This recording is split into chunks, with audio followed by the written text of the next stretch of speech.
I recently made a comment on one of these vlogs that it takes me about a half hour to do my weekly review.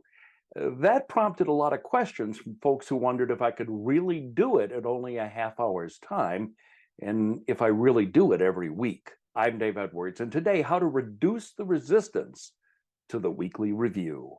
I do weekly videos on GTD, usually on Wednesdays. Subscribe so you don't miss any of them.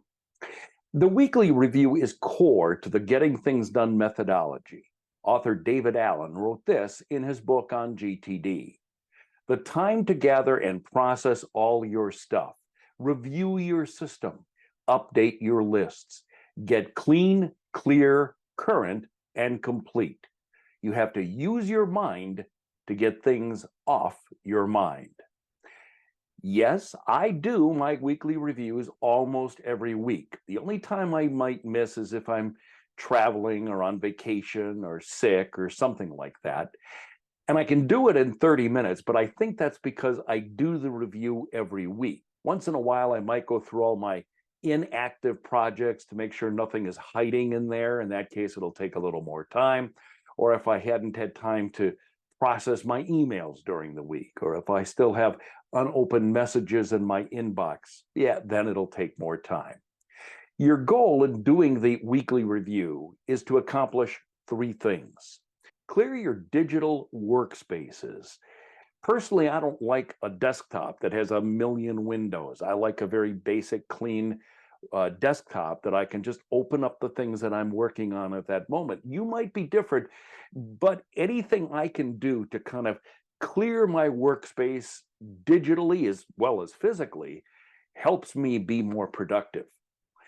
Second step, update your available tasks. Now, this is really important. You should be updating all of your to-dos based on all the new information that's come in over the last week or so.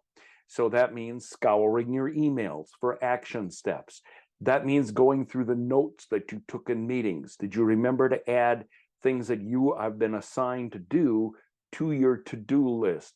Anything else, any other note that you've taken, put in your inbox that you haven't had a chance to process. Make sure action items go on your to-do list. And decide on your priorities for the week. Select a subset of those to-do items that you are committing to doing in the week ahead. So those might be projects that have deadlines, things that have been marinating for a while and time to need your attention. I try to come up with a mix of items that I know are going to take a lot of time and some things that I can knock off relatively quickly. Highlight those items. That's your priority for the week ahead. I make sure also, as part of my weekly review, to focus on these 5 things every week. I go through all of my email. That's the time I really want to get the email zero. I may try to get the email zero every day of the week, but oftentimes it doesn't work that way. But when I do my weekly review, I have to process every email or I'm not done with my review. Second thing is I have to go through my calendar. I want to look ahead as much as look behind. The reason I want to look at the previous week is it'll jog my memory about things I may have promised to somebody that I didn't get a chance to write down, or things I want to follow up on. So I look at the past week on my calendar, but then I anticipate the week ahead. What are the meetings coming up? What do I have to prepare for those meetings, and how do I need to prepare? The third thing is my desktop. I look at what's on my desktop, what kind of downloads have I done during the past week, and I want to make sure I process anything that's stuck on my desktop as well.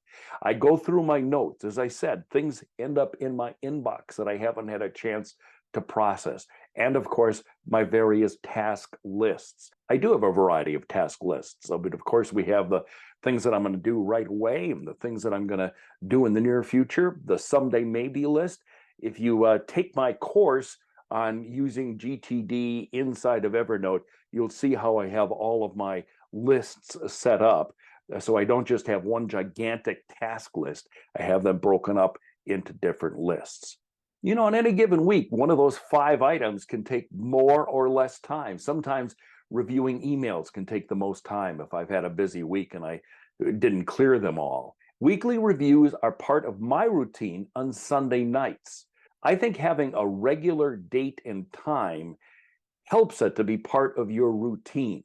Now, I have a client who goes to his favorite coffee shop on Saturday mornings.